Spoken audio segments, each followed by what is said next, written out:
We actually had a great Thanksgiving dinner, by the way, the night before the game.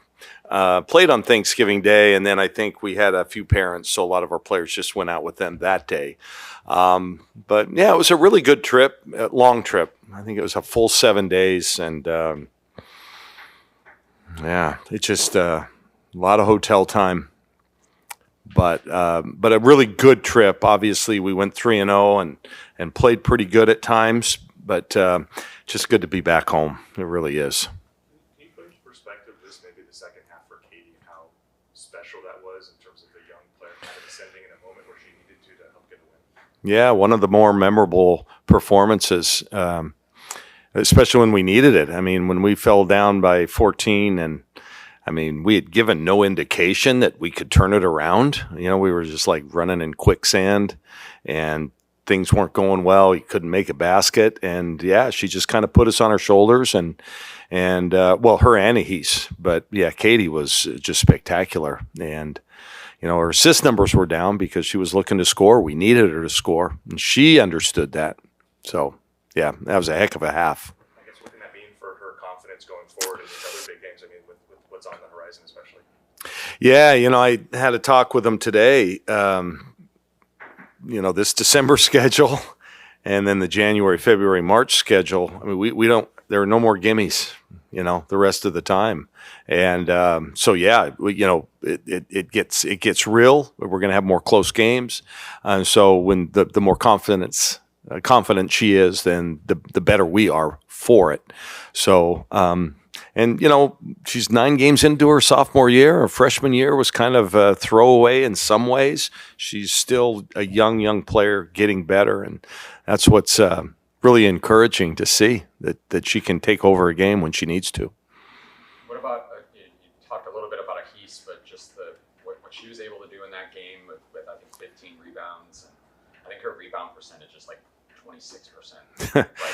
Yeah, she was incredible. I think it was Chris Brown. Do you know Chris Brown, who put out there Ahis the Beast? That was pretty darn clever, and she was in that game. Yeah, spectacular. Got every rebound. You know, she's hurt. She probably will not play tomorrow, so didn't practice today. But she finished the game. You know, they thought maybe she had broken her foot. We're still not sure, but just to show you how tough she is, you know, she was able to go back in and just play down the stretch, and we needed every possession from her. But yeah, 2 sophomores made a huge impact. Do you have an indication of when you'll know the severity on that one? Yeah, you just, you know, anymore there's x-rays and then there's MRIs and there's all these different levels. It's not as easy as you'd think. And she's kind of tough, you know, and didn't let on that it's worse than she let on.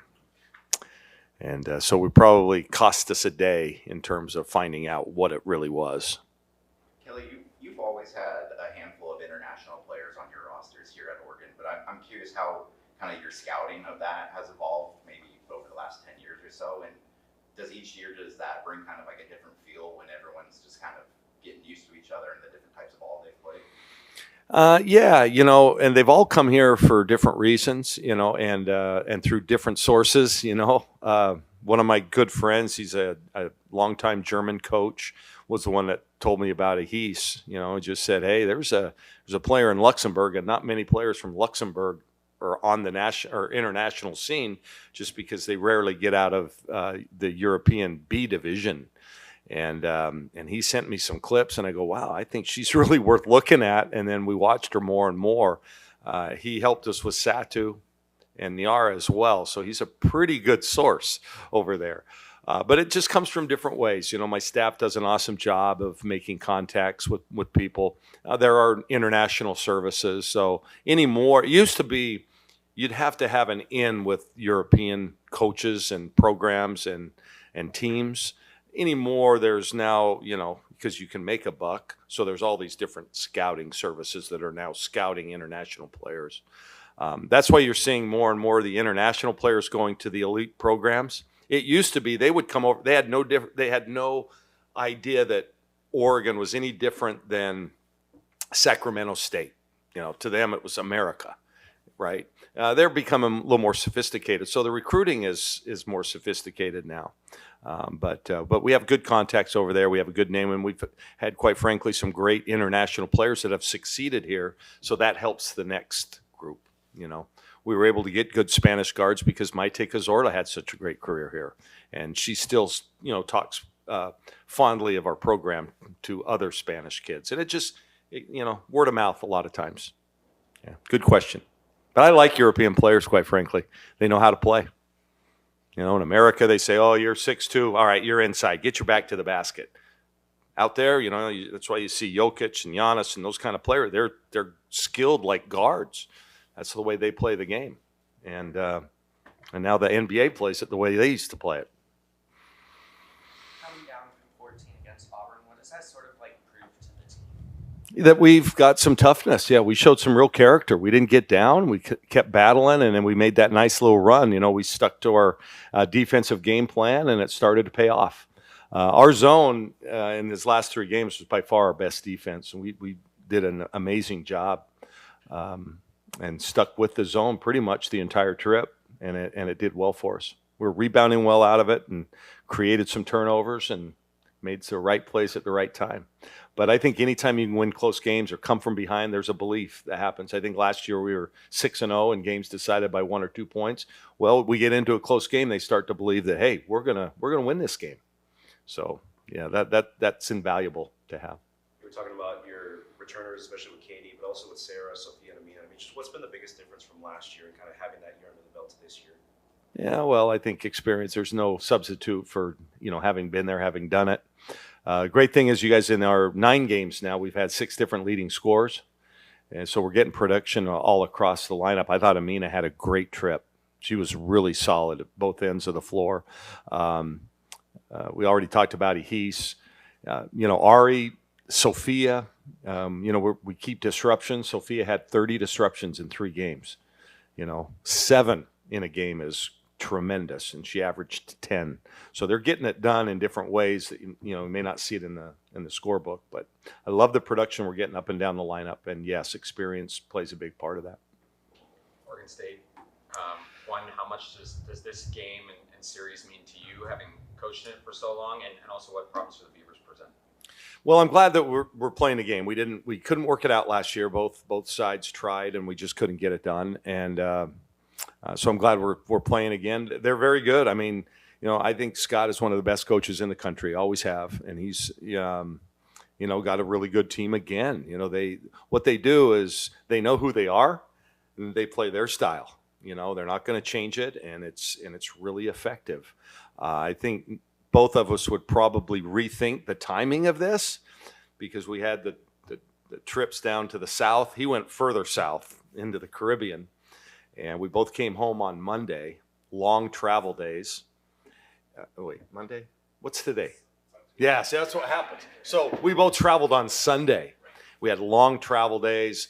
Under the rules, we had to take the day off yesterday. I'm sure they did the same thing. So we've only had 1 day to prepare for them. It's impossible to do. They run 100 sets. They run them well.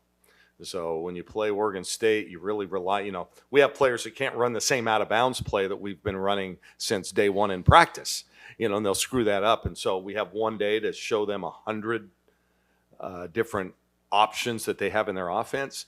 So it makes it really difficult. So we have to, I guess, count on our defensive principles, right? So neither of us have had a lot of time to prepare, but we're both kind of in the same boat. But I think they're really good. I mean, Kennedy Schuler is a heck of a player. She's a tremendous point guard. We have a really good one too, but they're different. She is. There's no question she's the director of what they're running out there. They've got great size. They've got a bunch of shooters. They have a young lady named Bolden who's local and went to junior college, and then I think she transferred somewhere else before she came to OSU. Having a great year, shooting the ball well. She's athletic. She can attack. And then Villa's playing really well. I think she's averaging 17 or 18 points over the last 4 or 5 games. So she's starting to get the hang of it as a transfer. So it's going to be a heck of a game. 2 really good teams, and I think our fan bases deserve to have us playing.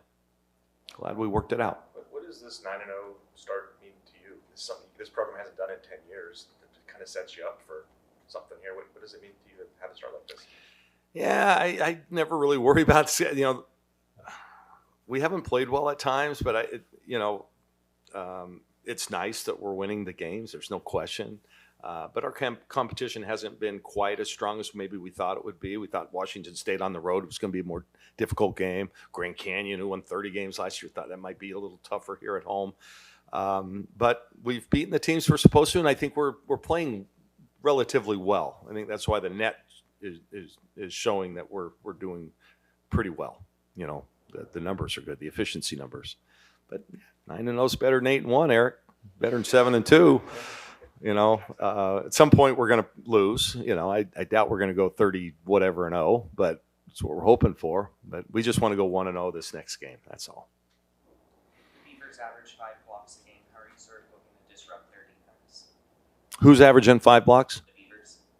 Yeah, that's low for them. They typically, but they're huge inside, and they just do a great job of position defense. And like I said, I think Scott's one of the best coaches out there. His teams play very, they're very well coached. You can tell. And that's you get around that rim, and you're going to see 6'7", 6'8". They're going to be there for you. So we're going to have to execute real well. Talking about the international recruitment and a lot of players from different countries, I'm just curious, how many languages do you know, or is that forced you to learn? More languages that maybe it's a coach would have to learn. I know how to curse in lots of different languages, but no, I know English. That comes and goes, and a little bit of Spanish, and that's about it. Yeah. It's kind of a in the weeds question, but the rule change. Okay, Crepia. Yeah, a little bit. But I wanted to ask, the coaches challenge is new this year. Have you thought at all about the coaches challenge thing? I know you can there's a couple of things you can challenge and. Yeah, we challenged one in the tournament, and I only did it just to challenge something, just to see how it worked. Yeah. I trusted my player, said, no, it was off them, and it wasn't, clearly. But I don't know. I don't think it's really going to impact our game much. Maybe late in the game we can do the inbounds. We can't challenge foul calls, those kind of things. But so far we haven't had to use it. We've really only played the one close game. It could have gone either way, so I haven't been in a position to need this to change. Is there someone with an iPad? That can Oh look at yeah. something? Okay. Yeah, good question. Yeah, Lisa O'Meara on our staff. She sits right next to me at every game and has the iPad, so she's replaying it. But unfortunately, we don't get the same number of angles that there might be in a TV game or a men's game, right? They have more cameras around, so sometimes you can't tell. So you have to kind of trust your players, and I'll rethink that next time. But we actually joked as a staff, well, let's try it. Let's just see how this is going to work. Yeah. And I think in all of our games, I think there's only been one challenge by an opponent. So maybe our officials get everything right. Put that on the record, please. I feel like our officials get everything right.